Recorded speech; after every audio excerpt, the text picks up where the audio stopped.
Today, I'm going to talk about alternative ways of making money. Specifically, I will focus on some rentals in the Memphis, Tennessee market.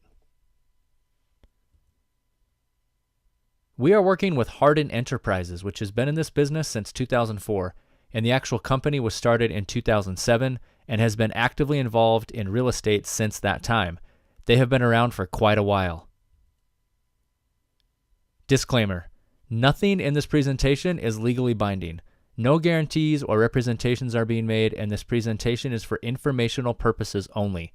If you decide to get engaged, go ahead and contact Hardin Enterprises to get all your questions answered and details specific to your situation.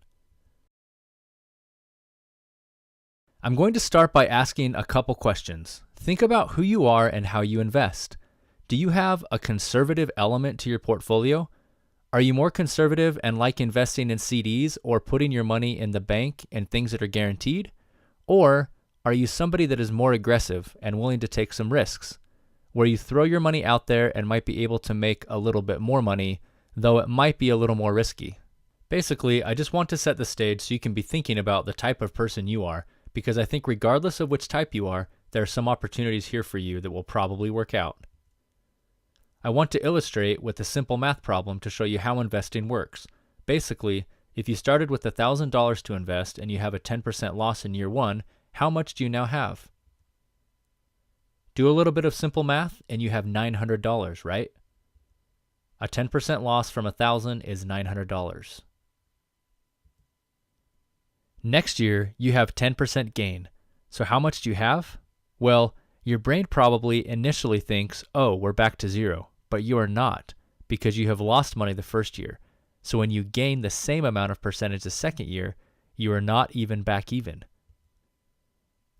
So what happens is on any given year when you have a loss, you must make it up, plus some in order to get back to even. This is the fundamental problem with the stock market, and I am not here to bash the stock market or anything. But the stock market does have its drawbacks, though lately it has been doing great and a lot of people are making money. But it doesn't happen like that consistently all the time. I want to explain why that is the case and why you have to make more than you lost just to break even. And I want to do that by setting the stage here. So let's go back to 1969. Back in 1969, Richard Nixon was president. Tie-dye and bell-bottoms were a thing. The Vietnam War was raging on in Southeast Asia. On the positive side, we did put a man on the moon. And the cost of living was about $30,000 a year, and a gallon of gas was only 32 cents. Wouldn't that be nice? And a loaf of bread was 23 cents. And that new car was only about $2,900. So things were a little bit different back then. But it is all relative, and I want to illustrate all of this here. And look, you can even get a new house for about $40,000 back then. Keep that number in mind because that is going to become important as we go forward. So let's talk about this a bit. Still in 1969, we will start with a couple of assumptions. Let's just say you have $500,000. $500,000 to live on going into your retirement, and you are going to get cost of living increases of about 3% per year. Here is what that would look like. The red line on the graph represents the stock market for the best 25 years of the stock market starting in 1969 and going up to 1994. As you can see, there are a lot of ups and downs in the market, and the lowest year in that period was minus 26.5%. And the highest in that period was 37.3%. But more importantly, I want to point out that most of the returns in that time were above the 0% line, and most of the returns are on the higher end. You would expect to have some pretty nice returns, and they were. They were decent. But here's what your portfolio would have looked like. Remember, you started with $500,000. You had a cost of living adjustment every year of 3%. But each year you are still dipping in and living off of your little nest egg there. And at the end of the 25 years, you have $19,000 left, which isn't too bad. You were able to live for 25 years on your $500,000. But what if you outlive that? That is probably the biggest question. You want to have more.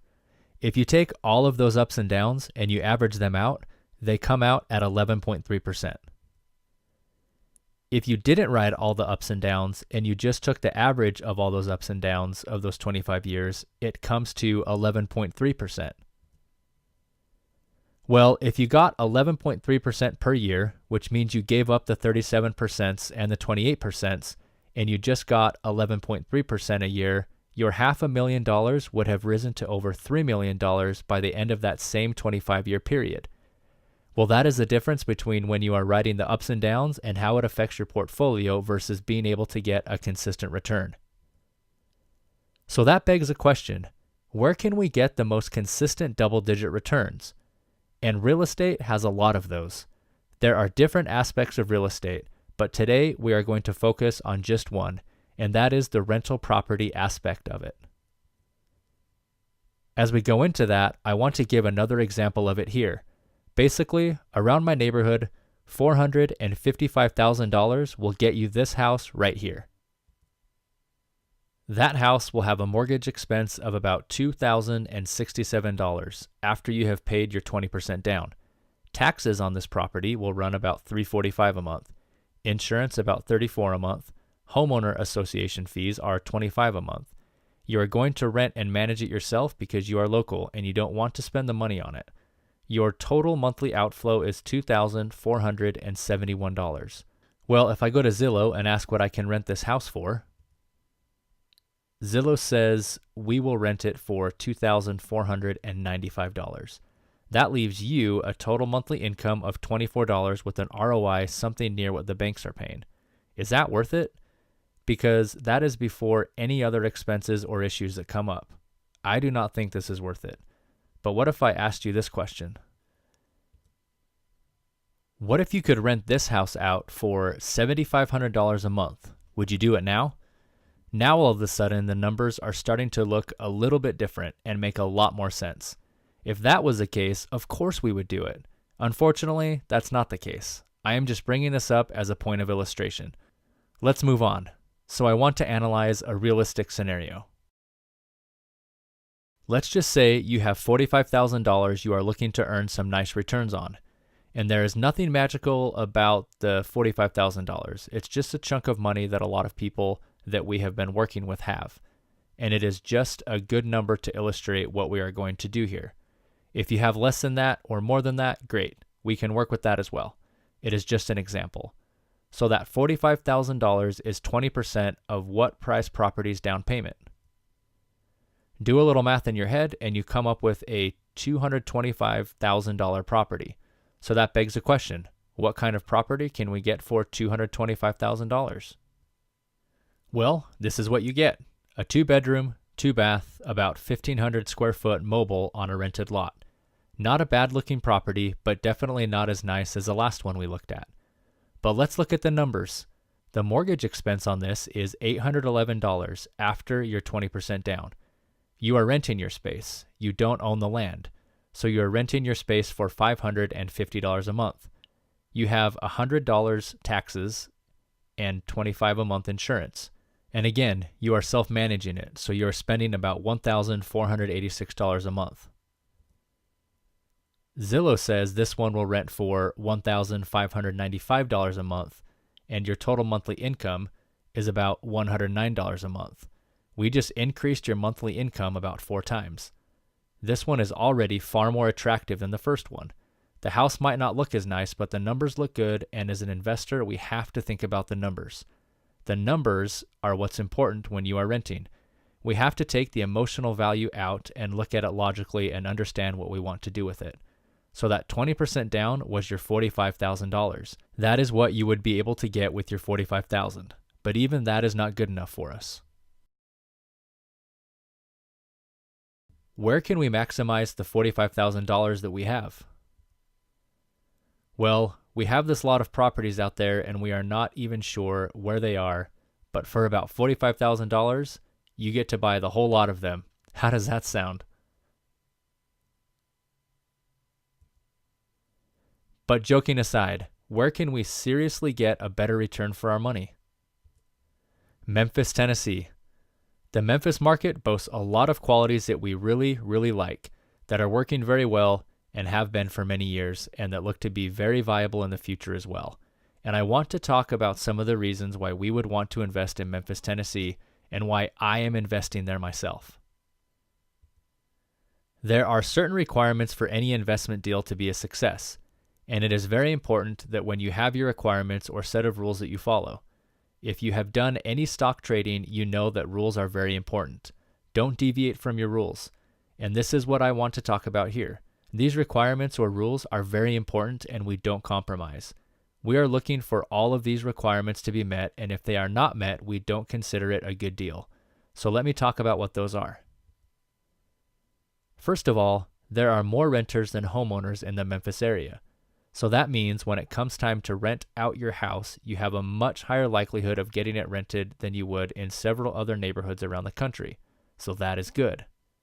There are major and multiple industries. It is very important that your renters have jobs so they can pay their rents. You can see here in this presentation, they have Forbes recognition. They have been in business a long time. They are national. They have good numbers. They have growth. They are stable. These are all very important things that we want to see. A nice stable economy, which is what this is. Employment. Here are some statistics on that. There are over 634,000 people in the Memphis workforce. 25 of those big employers account for over 161,000 of those people. There are 62 companies that employ over 1,000 people each. And 4 of those 25 companies employ over 10,000 people. So these are some pretty good-sized companies, and they are companies that most of us have heard of before. Here are some of the big names that you would recognize, and on top of this, there are several other companies. With regard to employment, FedEx is the number 1 employer. Numbers 2, 3, and 4 are followed very closely by different sections of the government. Very important, as you can see, there is a lot of employment opportunity there. And companies keep moving to the Memphis area because it is attractive to them. They can get labor a little bit cheaper there than in other parts of the country. Another thing, though these slides are not ordered by importance, I would definitely put this near the or at the top, and that is landlord-tenant law. One very nice thing about Tennessee versus the other states, especially the coastal states, is that the landlord-tenant law in Tennessee favors the landlord. So that means when it comes time to have an eviction, and you will, it happens, the law will side with you. That means that it will end up costing you only a few weeks and a few $100s instead of several months and several $1,000s. Evictions are a part of owning rental properties, but it is not a big deal when you have a good manager who can handle it and who won't break the bank in this market. Another thing is that there are lower labor costs in Memphis, which in turn means you will have lower maintenance costs. So your service bills and materials are a lot less. Again, damage is part of owning property and it will happen, so we factor that into all of the numbers. One of the bonuses of the Memphis, Tennessee market is that all of the appliances for the homes are provided by the tenant. Equity.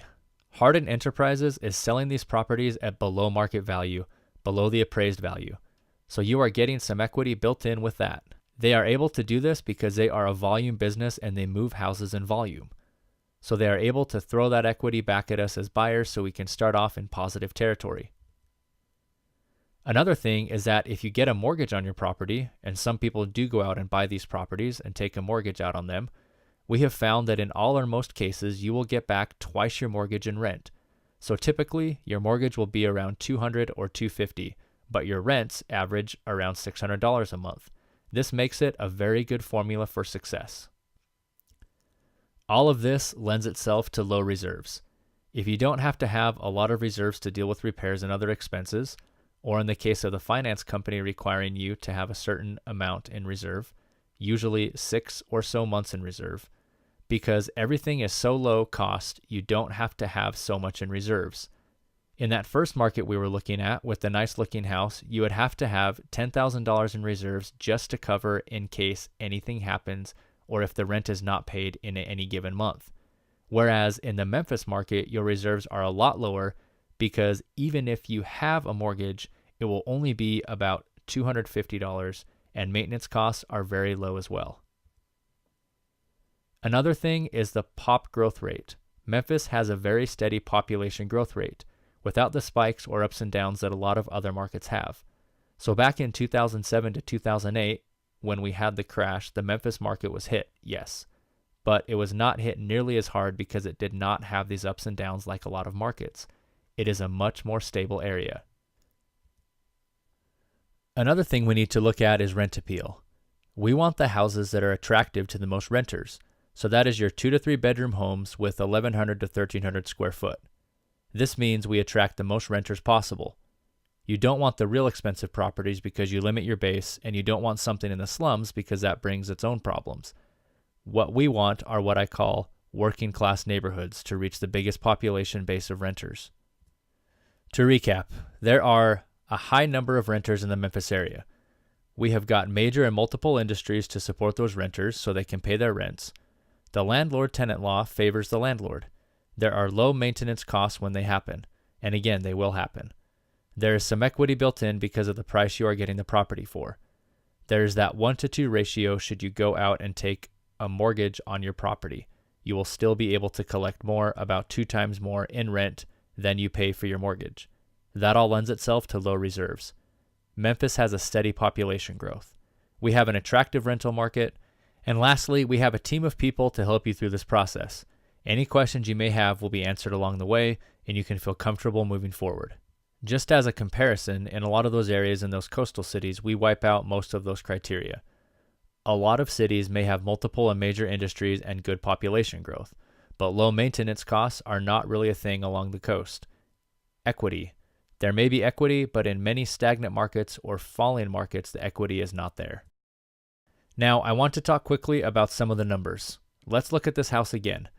This house was purchased for $35,000. It has been rented out at $625. The property management company takes 10% to manage it for you. Taxes are about $50. Insurance is $30, and absolutes are at $100. Absolutes are those things we talked about that will happen, such as repairs and evictions. We factor those into our equation, though they don't happen every month. We factor in about $100, which is a very realistic number, and we wanted to talk about that to be realistic. We don't want to say, oh yeah, you get this property and you never have to spend any money. No, you do have to spend money to own this property sometimes. Your total monthly income is about $382 with a mortgage on it, or about 13% return on investment. And remember, the previous slides we talked about the average return over the best 25 years of the stock market was 11.3%. So we are already beating that by just a little bit here. Not too bad. And it is a much more stable situation. And your only risk is it going to be rented? And they do get rented. So now here is a scenario with traditional leveraging where you do get a mortgage with it. Purchase price is still $35,000, but now we have a down payment of $7,000, which means we are financing $28,000. Still rented at $625 with the property manager still taking 10%. Taxes and insurance are still total $80, and absolutes are still $100. But now you have a mortgage expense of $150 a month, which is as noted here on a 30-year note at 5%. Your total monthly income has dropped down to $232. Still not a bad return because you have only invested $7,000 of your money and you are earning $232 a month. That's a 39% return. Another option we offer is the seller financing option. Again, all the non-highlighted areas are the same with the exception of the mortgage expense. Now you're going to put just under half down, so about $15,000 down. So you are only financing $20,000. Your mortgage expense is $406, and the reason it is higher is because it is only a 5-year note at 8%. So monthly, after all of your expenses, you are going to spend an additional $24 a month roughly, and at the end of 5 years, you own it free and clear. That is your property. So for another $300 a year or $1,500 over the course of 5 years is what that works out to be. This can be a really good option, and there are other options too. I just wanted to cover the 3 main options we have here, but we can tailor things to each individual person. Remember, $455,000 will get you this thing, and we need to compare apples to apples. So with the same amount of money, you can spread the risk with multiple properties. What you can do is buy, say, 3 properties, and this is what the numbers look like. You're going to make a total net annual income of almost $14,000, or $1,100 a month by owning 3 of these properties. That is based on the cash purchase of these 3 properties. With traditional financing, here is how the numbers shake out. you are still going to make $8,000 a year, almost $700 a month, ROI of 39%. Basically, the three main options are cash purchase, traditional leverage with financing, or seller financing. Again, there are additional options. These are just the options I wanted to highlight for the presentation here. So now I want to ask you a question. You may be thinking, wow, this is all very reasonable, but now I just need some money. I want to ask, is your money working for you? Well, let's talk about that for a minute. A lot of people we have been talking to have money they didn't realize they had. One is, do you have equity tied up in a cash value life insurance policy or in a 401k that you are not utilizing? A lot of people do. Do you have access to a line of credit through your financial institution that only costs a few percent?